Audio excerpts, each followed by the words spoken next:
We are unmuted. That would That's be the the, easiest. that's 100% the easiest. Because the caseworker is obligated to get it to the kid. Okay. I'd like to call this meeting to I order am going. on the 20th at 6:30, personnel meeting. Looks like everybody but Justice Shipman is here. All right, so our agenda tonight is to review the personnel policy that we have adopted from the AAC. And we have made changes over it, and Attorney Russo has graciously going to give us his input if we need to make any other changes and make sure this is legal. Okay. Anybody have anything before turn things over? There's a couple of things that I had when I went through it on page 7. Under letter G.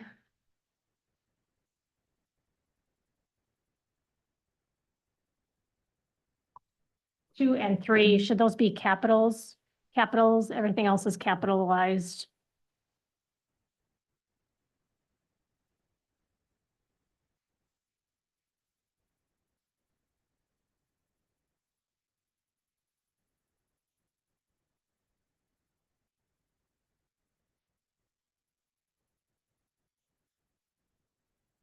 And then on page, it's been a minute since it. 10.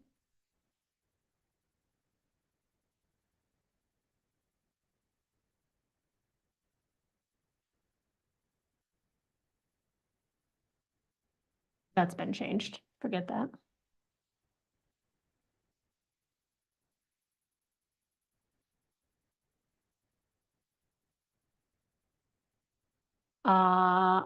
Page 10 as well, the letter N, the vehicle policy.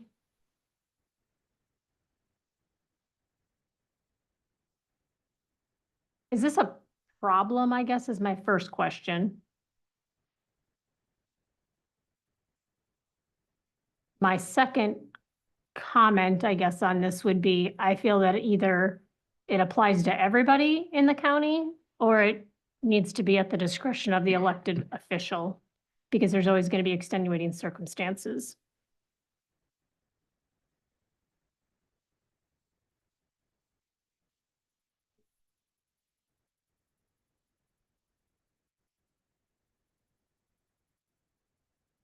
How many times they're asked to be at the school or?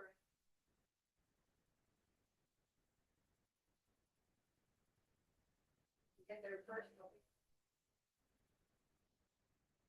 I think the sheriff is okay.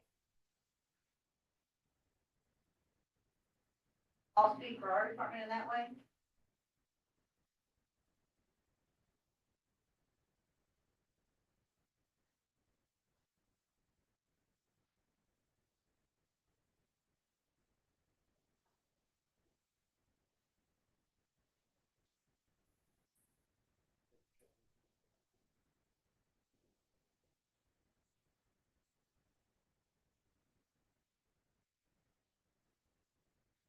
I have no idea.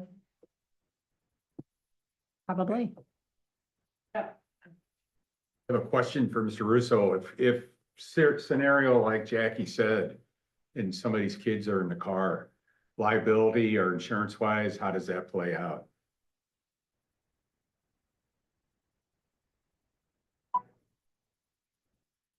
It's going to fall upon the parent of the individual. County's not going to incur liability unless the driver hits somebody else. Now, granted, the child potentially could have a claim against the parent, but a lot of times that's going to go against their homeowner's policy, not their vehicle policy. In January of this year, I will have been in the criminal justice system for 40 years. I was an on-call detective just about all the time. I drove an unmarked unit. I was allowed to transport my kids to daycare, pick them up from daycare. I could take my wife and kids shopping at a grocery store. And on more than one occasion, I left my wife. One time, she likes to tell the story of how she was pregnant with 2 shopping carts full of stuff, and I left her to go to a call. The reason being is some calls are hot. You have to go when you have to go. And typically what I would do is ensure that my wife and children are at a safe location and then go. One particular time, I picked up my child from daycare. And as soon as I picked from daycare at a major intersection, there was a bad vehicle collision. I was the one that actually called it in on the radio, activated all my emergency lights, told my son, you sit tight in the car and dad's going to go to work. And I rendered medical treatment, began directing traffic until everybody got there. To this day, my 35-year-old son thinks that's one of the coolest things he ever saw in his life. Okay. That's the nature of being a deputy in a small town. So our county at one point in time tried to limit that. I'm like, okay, I'll park the vehicle. And then when the fire departments and everybody else started complaining, it's been an hour and a half and the officer's not here yet. Because I went from my house, went and picked up the vehicle, drove back by my house to go to the call, and it took me an hour and a half to get there. That lasted about 30 to 45 days. And they're like, oh, this ain't gonna work. So when you've got limited manpower, and I'll give you a good example. Recently, we had a jury trial. And the man was armed and opened fire on deputies. Okay? Here? Yeah. Okay? The sheriff responded. Other officers responded. They left church. They weren't in uniform. They grabbed their body armor and everything and took off. And the body camera showed the officers in blue jeans, body armor, their guns, but they responded immediately. So what do you want to do? Have them park their vehicles or accept the liability? Most of the officers I know, I'm not going to drive rabid code with my kids in the car. And if it was a hot call where I knew there's going to be bad stuff, my wife and kids got kicked to the curb at a safe place. It's just the nature of the beast. So I hope that answers your question.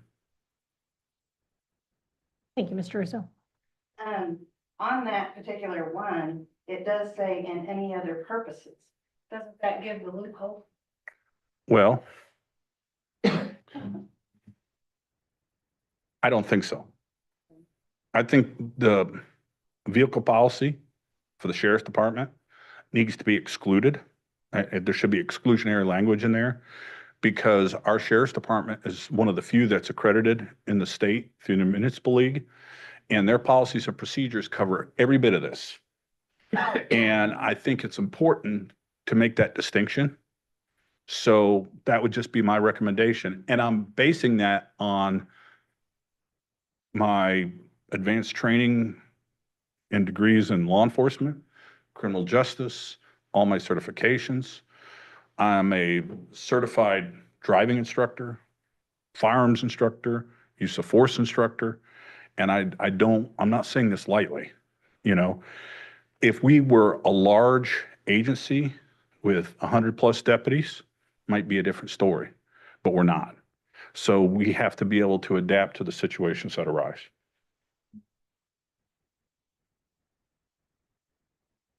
So we should keep the opening sentence says Marion County employees hourly based shall not use county vehicles to transport a non-Marion County employee for a non-Marion County government benefit for a non-emergency event. This policy does not apply to the Marion County Sheriff's Department, which has their own policies and procedures regarding this. Okay? That's sentence number 2. All right, so what's sentence 2? I'm sorry. No, that should be sentence 2. That should be sentence 2. Okay, And reason, drug court today. Deputy transports non-emergency, a prisoner from here over to Boone County to enter a plea to go into drug court and then had to transport him back. Is that an emergency? Is the prisoner a non-county employee? Strike the whole thing and Yep. just go by law enforcement policy? Well, anything pertaining to sheriff's department needs to say sheriff's department, period. You know what I'm saying? That policy is perfect for all the other county departments and county vehicles. Does that make sense? Because we do have other county people that have either take-home vehicles or vehicles that they do things other than the sheriff's department. Does that make sense?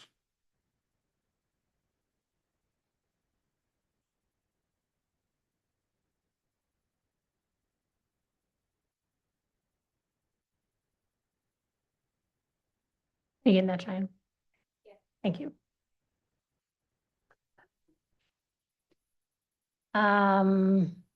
Under the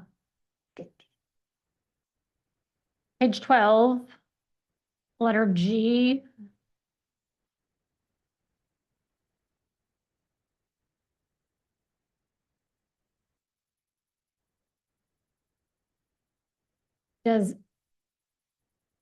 Do we need to include vaping in this? This is all the drug-free and alcohol-free workplace policy. And it has drug, alcohol, smoking, use of tobacco products. So I don't know if does that include vaping?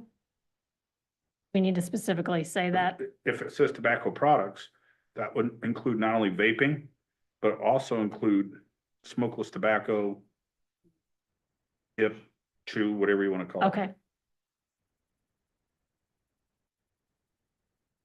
Yeah, I'm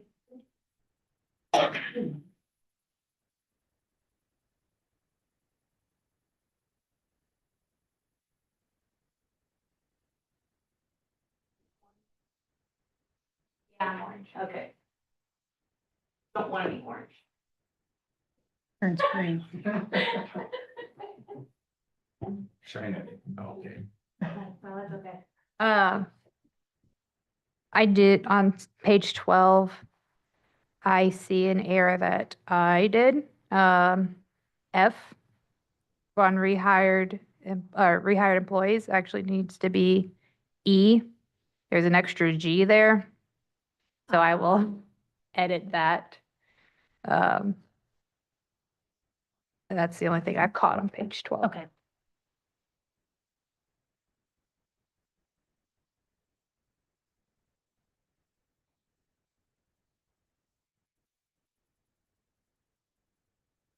On page 13.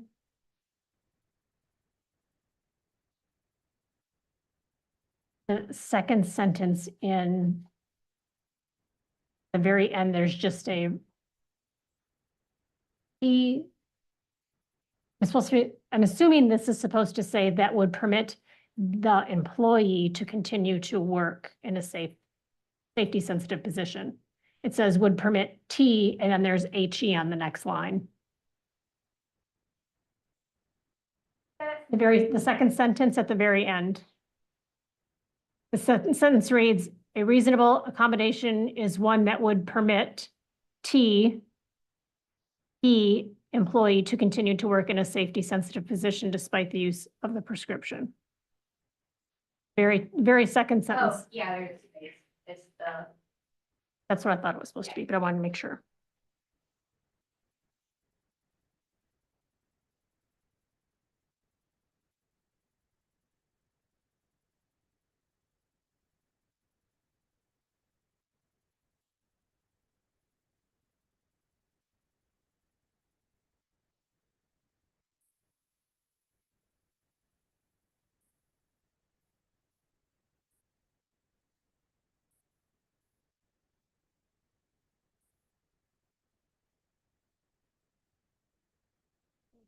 Twenty, I think, is the next one.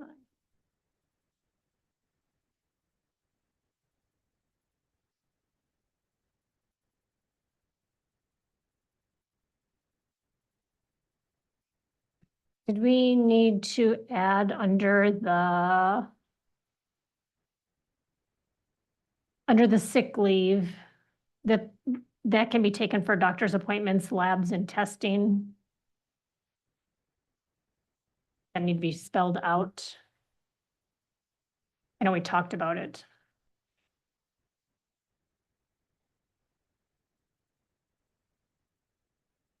I don't feel like it needs to be spelled out. I mean, sick leave is sick leave if you're sick or a doctor's appointment or whatever you're doing, you're out of work, you know, for health reasons. I don't think it needs to be specified that substantially, use your sick time, how you,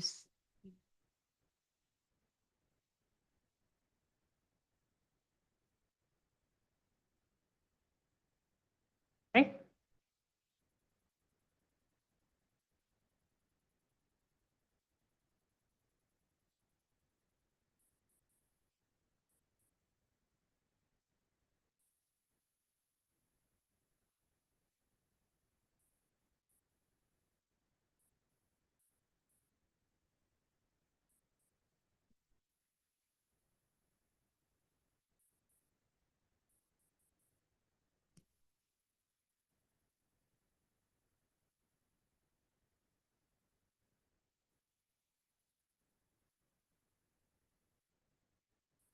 Page 24. Double I, the duration of leave.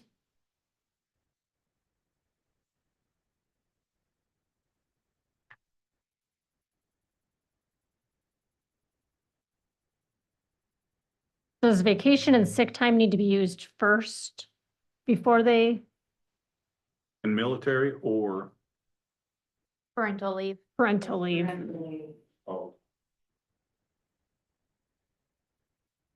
Which subsection are you on? It's double I, duration of leave, it says. Under the letter L, sorry. Because of just everyone 4 weeks.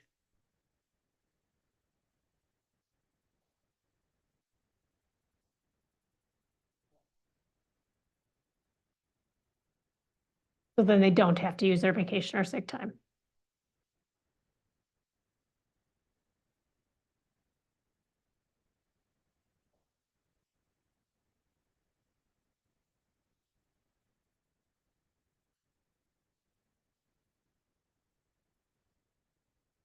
And then what account would that be paid out of? Do we have like an account set up for For what? parental leave? Uh,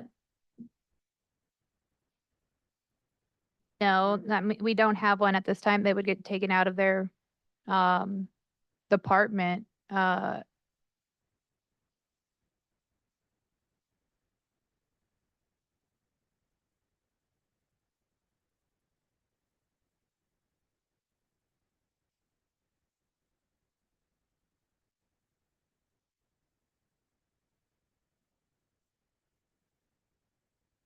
And one of the things that's gonna happen, in my opinion.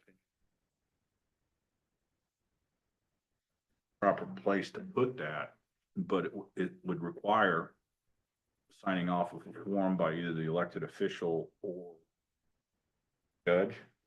But that amount could be added to the category of extra pay. Yeah. Because right now in FI, I'm not a big fan of it, but that's the way FI does it. When you look under regular salaries for the employees, it does not include all 2,080 hours worked. In the extra pay category, under salaries, it's only calculating at 1,978 hours. The balance of up to 2,080 is in the extra help category. Okay. Okay, So when someone takes vacation, any of the county holidays, that comes out of the extra pay category. So yes, you would have to add that money extra into that extra help category. But anything under the 1,000 funds, obviously, if it's not used and it's not granted. And I think that would have to be something, if it's going to be spelled out in here for that. A PAN form needs to be completed that says that they're entitled to it. And then that pay would be drawn specifically from the extra pay category. Already just being accounted for. No, because they're giving this, Jackie, as additional time. But they're gone. Yes, but the way FI tracks it, they're taking that directly off the 1,978 hours. That 1,978 is only supposed to be taken according to FI for actual hours worked. Regular hours. Yeah, Okay. so, I mean, that's where you would have it budgeted, it just needs to be. right. Because all your sick, all your vacation, all your holidays, all that comes out of the extra pay category.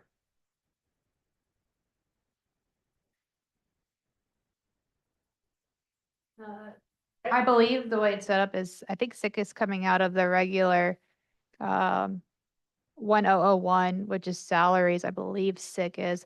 The other compensation, I believe, is just set up for holidays and birthdays at this time.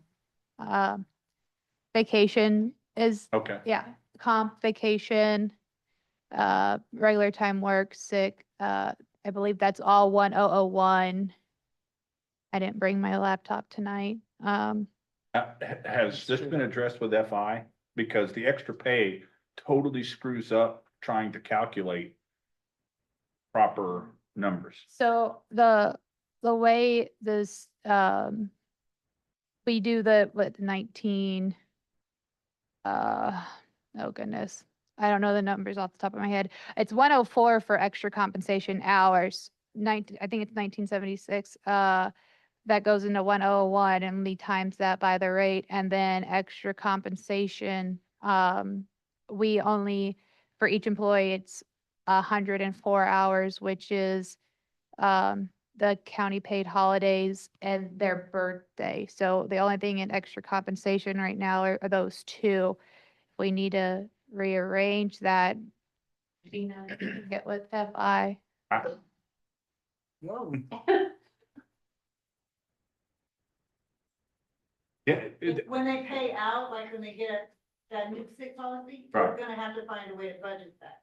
so from my perspective, everything needs to be swung over into the salaries category for all hours, sick, vacation, everything. And do away with the extra help category. That's just, in my opinion, creates confusion. And I'm always having to explain to everybody, you can't calculate someone's true salary as it sits right now off of the salary category because you've got to figure in the extra help. Yes. And I don't know why, in God's name, that ever started with FI, but that needs to be done away with. And if we're going to do this, all this needs to be put into the personal services category. So we have a realistic idea of figuring that out. So with that being said, if this goes through, it takes effect January 1 of 26. So do we have to amend the budget? Wouldn't have to amend the budget. Well, Take yes, out we the would have extra to, compensation to put it all in the salary line? we'd have to amend the budget from the standpoint, we're gonna add 4 weeks of potential salary to each and every person's. Well, That's gonna jump the budget really huge. Could we not? Too, is not 1976. But where's the money gonna come from if it has Well, to be but budgeted? if the budget, if it's already in the budget to pay us out, like, say somebody was pregnant and due to have a baby and they took the 4 weeks off, they were already budgeted for that amount. It's just when they fill out their timesheet, you know, maybe add a code in there for maternity leave. Do they get 4 weeks of pay right now? If they're working, No, do they get 4 weeks of pay if they're off now? no, not now. Right, so when the new policy goes in, now they can get 4 weeks of pay. Right. What are you gonna do, just leave that in an unappropriated category? You can't, you have to budget it. Each and every person is gonna have to be It's But budgeted. it's in already, there. it's It's already already in part there. of their It's part regular of pay. 1976. Because they wouldn't be actually working So the if we're 19. moving, if we're gonna be moving like holiday and everything over in there, their whole lump sum budget, it's just basically, So we're gonna allow them, basically, for lack of a better word, that's gonna be like extra vacation pay, and it's just gonna come off the total amount of their salary. well, no, I don't know. if I'm Like, I would, that's where The it would, whole sick policy is gonna be the same thing. We're paying out for sick if they. out 10 days or whatever it is, that's gonna have to come from somewhere that's on top of 1970. Well, instead of inflating all the budgets, for this policy, can we not come forth to the quorum court when an employee does get, pregnant? Ask for more allocated money, or if somebody does get topped out on their sick, instead of inflating the budget and not needing it, just come forth and ask for it, like, hey, I have my employee due in a month, I need this budgeted, or my employee just capped out on their sick and ask for more monies at that time, instead of inflating every single budget and making. We just said, well, now that I got a better idea of how this is gonna work, it wouldn't be inflating the budget, just everything's gonna go into personal services. Yes, right. And then a PAN form would be done just to grant that 4 weeks of leave, and that would come off their salary budget. Yeah. Right. So it just needs to be addressed that all time off, everything, we're gonna do away with the extra help, and all that's just gonna be put in that budget category. Okay, But sick would be, Right, sick's gonna have to be addressed, because if they're gonna start paying out extra, see, I think I could look at our employees and know, right, I think we just have, yes. I don't know if that's a different line, or is it still gonna be? No, everything needs to be in that personal services category. the 1001, the salaries full-time, do away with pretty much other compensation. Yeah, the extra help and that other stuff, just do away with it, put it all in the one main category. Miles?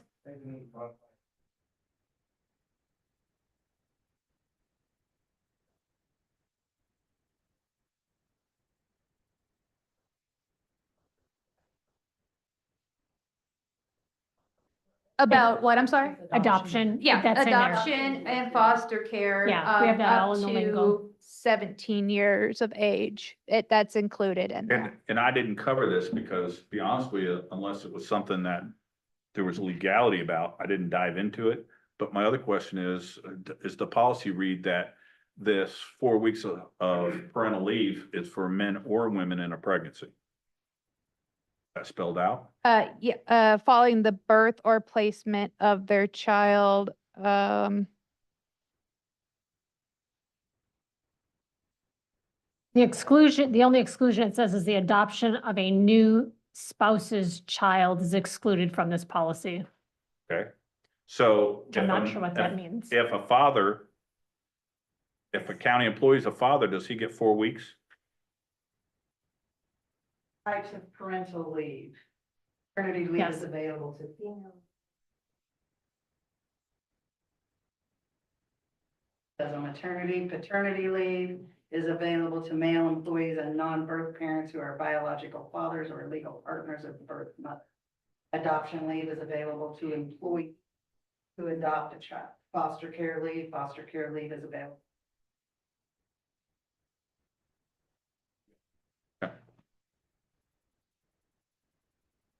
Miss Susie, did you have your hand up? Did you want to say something? I was just wondering how many hours the salary full-time is for sheriffs now? Like 22.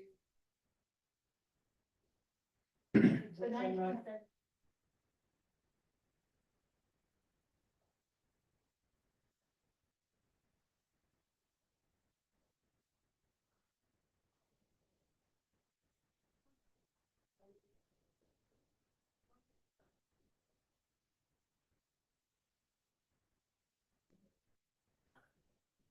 Front of me, so.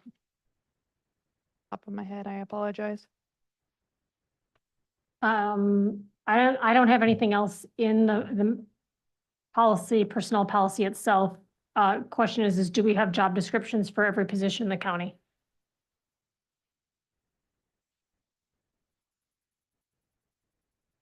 And then we need to work on, and this is a next year, catastrophic leave bank and the pay grade scale is what we want to work on next year.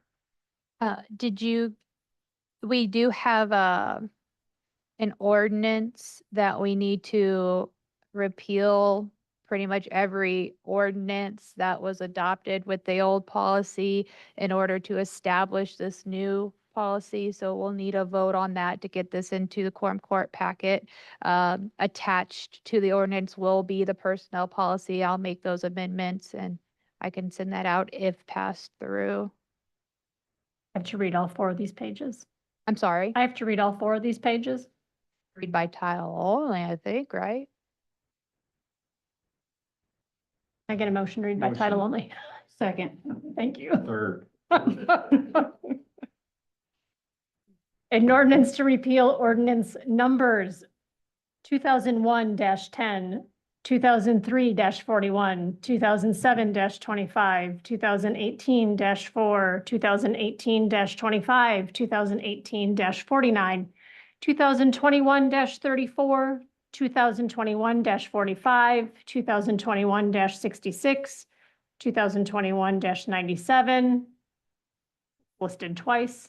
I see that. Yep. 2021-98, 2021-109, 2021-110, 2021-111, 2021-120, 2022-11, 2022-27, 2022-33, 2022-82, 2023-8, 2023-28, 2024-55, and 2025-29 to establish a new Marion County personnel policy.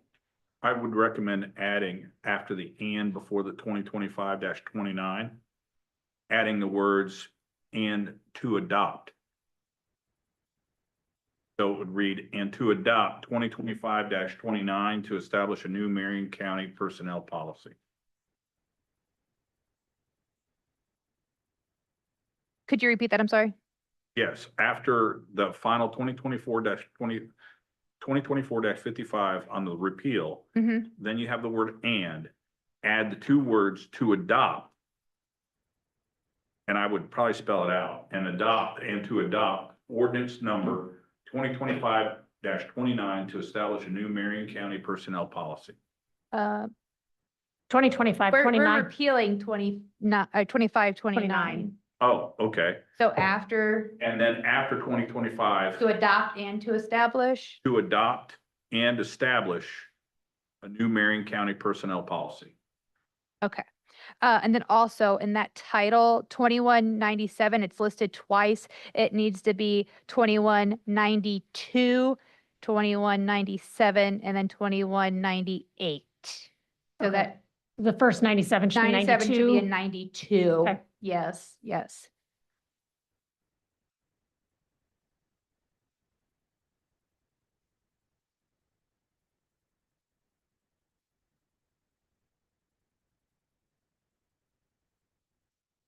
Take a vote. We need to take a vote on that. Sorry. All those in favor? Aye. Those opposed? Passes. Was there any other changes, corrections, additions that Under you the old saw? policy, I recommended to the county judge, the deletion of certain things. And I don't know if you had the opportunity to review those deletions. But basically on pages 5 and 6, there was an H category And the new manual or the old one? in the new manual that I recommended the complete deletion of. 5 and 6? Yes, and in the one I've been given, the revised one, I'm showing under county policy directives that now is A, B, C, D, E, F, and G, and H has been removed. Okay. The reason I recommended the removal of H, why is the county personnel policy having any say about the use of deadly force at the sheriff's office? That has been. It's been taken off. deleted. It's already been. It's already been deleted. taken off. Okay, then I had going back that I recommended the total deletion of. And this was in the model policy from AAC. I recommended the complete deletion of grievance procedures. What page was that on? Yeah, it was Yeah, like it was like pages. 26 through 29, on, before we edited it. Oh, It's because we're completely only out on now. 26 now. Yeah, yes. I recommended the deletion of every one of those pages. Okay, I have the original AAC one that we have, the grievance, hearing issues and burdens of proof, Yeah. those last 3 pages. So my question is, the very first page of your policy says Marion County's an at-will employer. And then on pages 25 through 28, you said we're not an at-will employer. So which is it? Are you an at-will employer or are you not an at-will employer? Inquiring minds want to know. So I said, Judge, and I went through the exact reasons of why that needs to be deleted. And if you want me to elaborate on those, if you've got the old policy, I can explain it real easy, real quick. Sure, go ahead, Okay, enlighten us. so do you have the original? Yes, I have the original one. Okay, so, Justice Lee, go to, I want to say it's page 25. Yep. And it starts about the grievance procedure. And I highlighted in a section my approach, so I can show you something.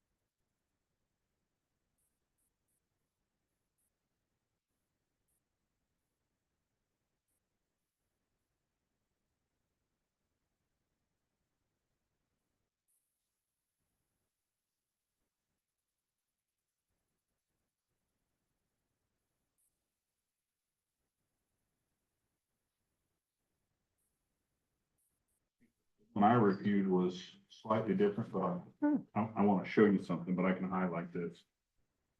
If you look here on page 26, and this is where we move into the,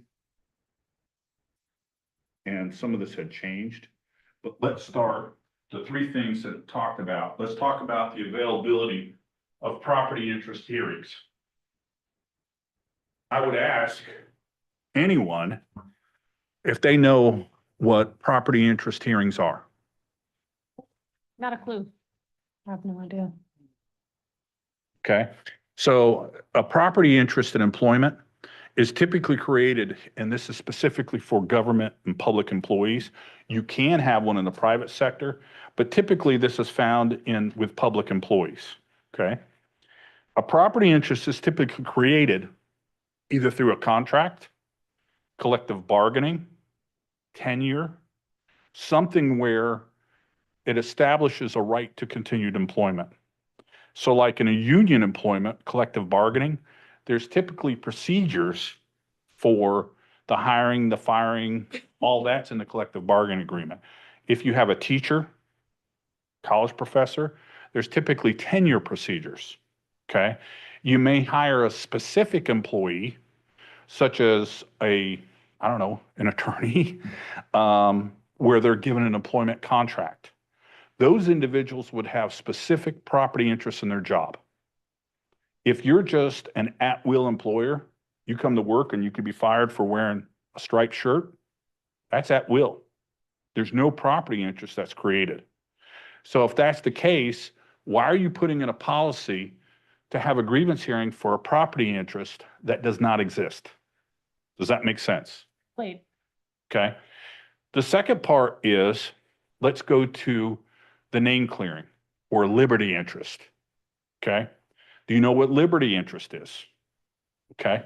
A liberty interest is created when a government employer fires someone and makes a stigmatizing or false allegation about the employee's employment that prevents them from trying to get another job. That entitles them to due process, notice an opportunity to be heard, to have a public name clearing hearing. Okay? Our county policy's been, since Judge Stumpf's been on board and Miss Gina has been our HR manager, and this is something we talked about here in recent days. It used to be that we'd only say we'll hire or rehire only. We're not even going to say that anymore. My recommendation to HR and to the judge, as you know, personnel policies and procedures, those are confidential under FOIA. It's nobody's business. And if we let someone go, if someone contacts HR, and this is something that we're going to have to communicate to all the elected officials, the information that we will give out will be they were employed by Marion County from this day to this day. Have a nice day. Well, what kind of employee were they? They were employed by Marion County from this day to this day. Have a nice day. Why would we say anything else? Okay. So now let's just talk a little bit about Sheriff's Department. Okay. Because that's a little bit of a sticky wicket. But there's policies and procedures within the Sheriff's Department of how law enforcement personnel are entitled to hearings and things along those lines. But there's an added thing that the Sheriff's Department has to handle, and that is if they have to do a mandated report to CLEST and they have to try to decertify an officer, that is followed by all the policies and procedures through them. So again, there's a procedure already built in to the Sheriff's Department that none of that has to be done. Yeah, I mean, we don't have to have it in a county Have that on employment. here. Correct. Okay. So liberty interest is taken care of. All right. The next one is constitutional or statutory rights. And what I mean by that could be freedom of speech, freedom of religion, sexual harassment, Americans with Disability Act. Okay. As the JP's already heard, we've had some of those instances. The one thing that was lacking in the policy that I recommend to the judge needs to be put in there is we had no type of Title VII coordinator. Okay. It is now spelled out in the policy that our Title VII person is going to be the HR payroll administrator, which is Miss Gina, who has a background in this. And in her former life, she did these investigations. She received these complaints. And now it's specifically spelled out in the policy that if someone has one of those issues with any elected official, their supervisor, whoever, they can go directly to HR. Those complaints will be maintained confidentially. She'll conduct an investigation. And then depending upon who the person or official is, then that will either be communicated to the county judge or the elected official to take further action. They do have, if someone's sexually harassed or someone's has those rights violated, they can file a complaint either with the Arkansas Civil Rights Commission or with the Equal Employment Opportunity Commission. And there's complaints and procedures, and they will conduct investigations. Okay. As we already know, we've already seen that. So from that perspective, we don't need a grievance procedure. We need to have a proper reporting procedure because we didn't have that before. This policy now adopts that. So under at will, at the end of the day, if you had a grievance committee, and let's say it's a county employee not working for an elected official, okay? And they say, I want to file a grievance. Okay. So now we're going to have the grievance committee meet. They're going to make a recommendation. And at the end of the day, the county judge can go and they're still fired. So why do that? It didn't make any sense to me. I do know why AAC put that, or I believe I know why they put it in there, because you're going to have larger counties that are going to have contract employees. They're going to have much larger things where things can happen and be said. If an elected official or other employee puts out false or stigmatizing information, it's on them. And I hope they know they can be sued and the employee will win. Because the only thing that we're going to say to the employee is in a private setting, the elected official, the supervisor is going to say, your employment's no longer required. They may or may not give a reason, and have a nice day. We're not going to put it out in the public. We're not going to talk about it at a quorum court meeting. We're not going to do any of that. It's going to be handled through the elected official and HR and or the judge. Does that make sense? And that's why my recommendation was, why create more of a mess when we don't have any of those issues and it doesn't pertain to us? Does that make sense? Yes. Questions? Sure. The only other change I made is there was a thing about background investigations, and that all background investigations for new employees would be conducted by a third party. Well, the sheriff's department does their own background investigations, so we added the language in there except for the sheriff's department. And it's my understanding that a lot of times the sheriff's department may do a background investigation for another county department, depending upon what the nature is. And the way I read it, the way it's written, if an elected official is going to hire someone, they want a background investigation, that third party would be the sheriff's department. But the sheriff's department is going to do their own in-house because they've got much more stringent steps they have to take. Okay? Questions? Sure. That's all I got. Thank you. Anybody else have anything else? Any questions? Comments from anybody? Audience? I'll go ahead and comment on my personal situation when I left as an employee. Came in as an elected official and had accrued the 49 weeks of vacation that I end up not being paid for. I did talk to the Department of Labor. They don't deal with it because it's a benefits issue.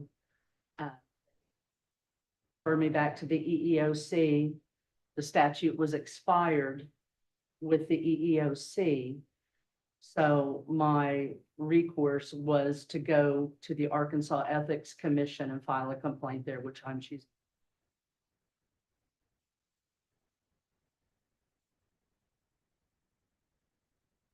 Okay, can I get a motion to adjourn? All those in favor? Aye. Motion adjourned There you go. at 7, or meeting adjourned at 7.